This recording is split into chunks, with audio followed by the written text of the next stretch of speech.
The Washington Justice have officially announced their roster for Season 6, and it's been leaked many, many moons ago, but officially we have Alfie and Flora on DPS, BenBetter and Mirror on tank, and FD God and Teru as supports. And this roster is getting a lot of hate, to be honest. They're going to be bottom 3, a lot of BenBetter went 06 in tryouts, how is he here, nepotism baby, all things like that.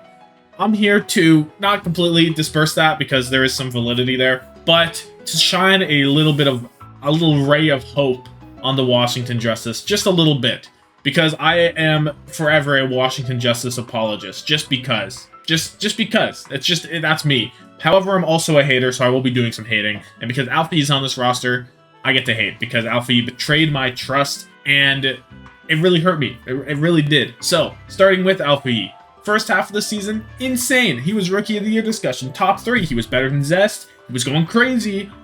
Back half was really bad, though. The back half was pretty poor. Statistically, surprisingly, he did not change. He even maybe got better in the second half statistically, but clearly, the Spark coaching staff did not agree. My eyes did not agree because he got benched for Pineapple, who actually came in clutch for the play-ins on the Tracer extremely well.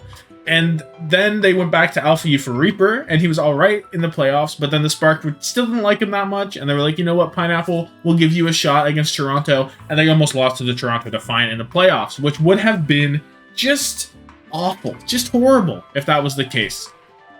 Even before he went bad in the second half of the season, I thought his Tracer was very average. So that is a concern I still have. Is Alfie going to compete with the high-level Tracers that they have running around the NA region? So I do have a little bit of concern for that. However, looking at Flora, I actually don't have a problem with his Tracer. I thought his Tracer was quite good, especially as a hit scan player. Statistically, it looked good. To my eyes, it looked good. Now, of course, he's going to be a main hit scan player, but it's something to look at. As Tracer Genji, I don't have a problem with this. And there are some two-man DPS lines where I look at it, it's like, I don't trust this Tracer Genji. What's going on here? So I think this is very good. For example, Houston Outlaws. Happy Tracer. I trust Flora Tracer more, which might be blasphemous to some people, but I think it's kind of valid. Anyway, looking at his actual role that he'll be playing on the hit scan, the Ashe, the Sojourn, he played second fiddle to Yaki all season, but he had some very good moments. Despite being pretty inconsistent when the stars did align, Yaki and Flora were playing at their best. The New York Excelsior were an insane threat. You saw them take the Glads to map 5. You saw them look like a team at times, but that was mostly off the back of Yaki and Flora. Will it be similar this year? Will Alfie Flora have to carry this team on their back? Maybe, honestly, but we'll see. Looking at the tank lines, we have BenBetter. BenBetter is getting way more hate than he should. I'll be the first person to say it. I get that he went 06 in trials, maybe. I don't think that matters at all. I think that is so irrelevant. Who gives a fuck? You don't know what the teams looked like. I don't care. They had more trials after that. I actually think it's so nothing. It's a funny joke. I like it. Oh my god, 06 in trials. What's going on there? It actually doesn't matter though. And honestly, he was probably the best main tank out of EU contenders you could have picked up. You could look at Crandall maybe. And with how small and shallow the main tank pool is right now, across the whole league, across every region, I don't think BenBetter is that bad of a pickup. Whenever he was back on Paris with Element Mystic, he wasn't the best. You could say he was getting carried a bit. Yeah, no, he definitely wasn't going to win a tournament with players at his caliber, you know? But I don't think it's the end of the world. I really don't. Is he going to tear up the league? No. Is he going to be even average? Probably not. But is he going to be the de facto worst tank? I don't think so. I just don't. We'll see. There's still going to be players on the Valiant, New York, Vulcans there. So right there could be 3 other tanks worse than him. He could be bottom 5 still. I wouldn't doubt it, maybe. But I don't think it's as bad as we're making it out to be. I really don't. I think it's blown a bit out of proportion. So now we're on to Mirror. He's your Doomfist guy. He had some pretty mid stats on Vancouver, but he was on a really bad team. So the fact that his stats were not like terrible and he was doing that on Vancouver, I think we could be in for a surprise. He has the Doomfist mechanics. He was one of the only players that made Doomfist look viable back when he was on the Gladiators. He was pulling it out and I was like, holy shit, he's making Doomfist look good, but Doomfist was supposed to be awful at this time. So he has the mechanics, at least from old Doomfist. Not too different, I would say. It's different, but it's not like the aim's gone.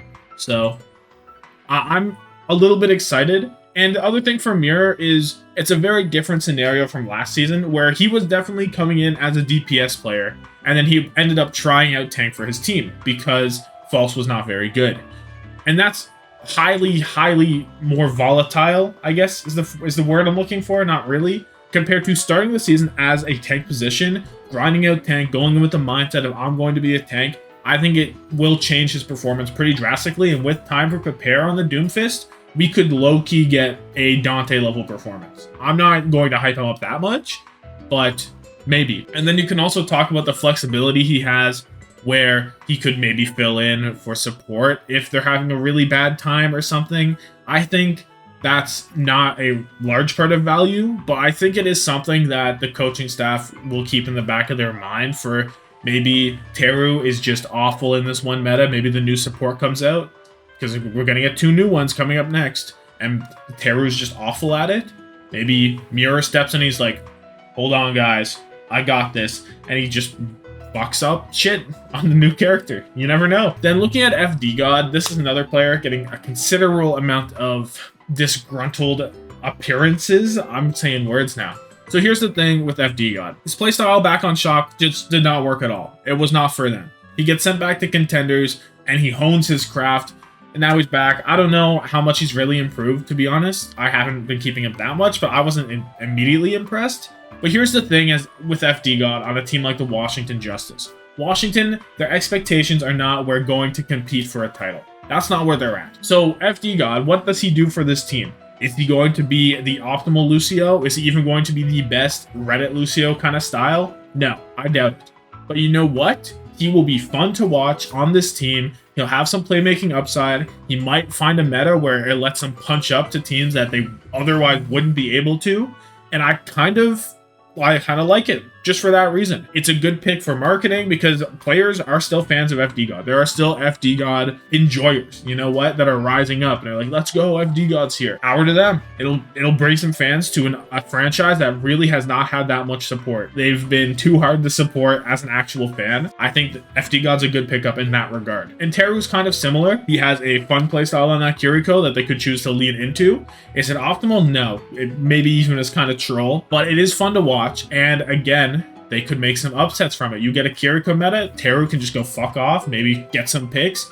Suddenly they get an upset they weren't supposed to get. That is a big win for this kind of team. They are not even fighting for mid-table, I think.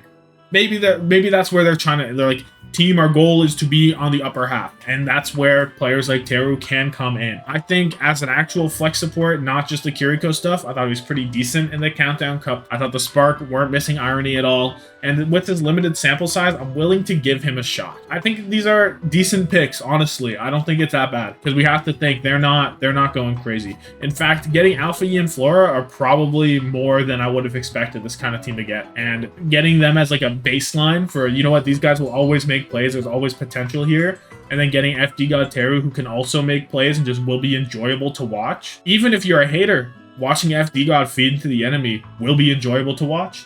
It's a win-win for the haters and the lovers. Then looking at the coaching staff, we'll touch on that for a second. You had Get Amazed. He had decent success in EU contenders after leaving Paris last season.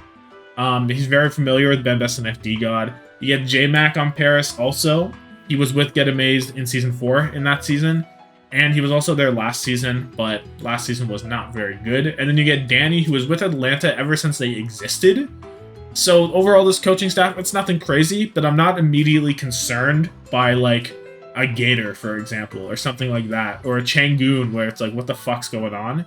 I'm not immediately concerned. We'll see how they play. If they end up going higher than what we have expected of them, or something like that, if they end up exceeding the expectations we have, maybe it's a goated coaching line. I don't know. But let me know your thoughts down below on this roster. Do you think this is actually valid? Or do you think, you know what, these guys are just going to blow? You're hyping them up even a little bit is too much. BenBetter is the worst. Yada yada, whatever it is. Let me know. I'd like to hear it. So, have yourself a good one, and deuces.